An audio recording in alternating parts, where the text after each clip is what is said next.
قام ياسين بونو حارس مرمى المنتخب المغربي والهلال السعودي اليوم الخميس بتصدي خرافي خلال مباراة فريقه أمام الضمك السعودي، والتي تدخل في إطار مباريات دوري روشن سعودي، علما أنها انتهت بهدف داخل كل شبكة.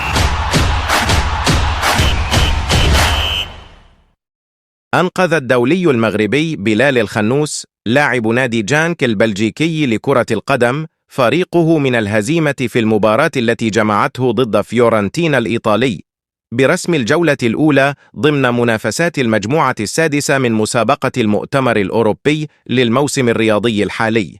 فعلى بعد 5 دقائق من انتهاء الوقت القانوني للمواجهة كان جانك منهزما بهدفين مقابل هدف واحد، لكن الخنوس تمكن من مجهود من تمرير كرة إلى زميله مارك ماكنزي الذي أحرز منه هدف التعادل لفريقه، ولعب الخنوس كأساسي في المباراة إلى حدود الدقيقة 82 ونال عن الأداء الذي قدمه نقطة 7.7، الأفضل في تشكيلة جانك التي خاضت اللقاء.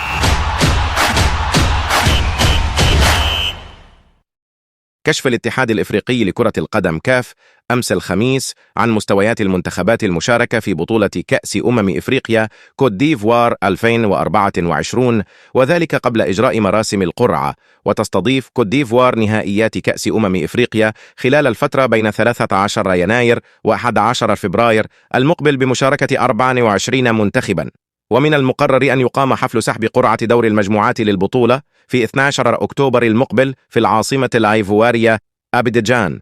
ونشر حساب الكاف على منصة إكس تويتر مستويات المنتخبات 24 المشاركة في البطولة قبل سحب القرعة، وتم تقسيم المنتخبات إلى 4 مستويات بواقع 6 منتخبات في كل مستوى كالآتي: المستوى الأول المغرب، الجزائر، تونس، مصر، السنغال، كوت ديفوار. المستوى الثاني نيجيريا، الكاميرون، غانا، مالي، بوركينا فاسو، الكونغو الديمقراطية. المستوى الثالث جنوب إفريقيا، كاب فيردي، غينيا، زامبيا، غينيا الاستوائية، موريتانيا. المستوى الرابع غينيا بيساو، موزمبيق، ناميبيا، أنغولا، تنزانيا، غامبيا.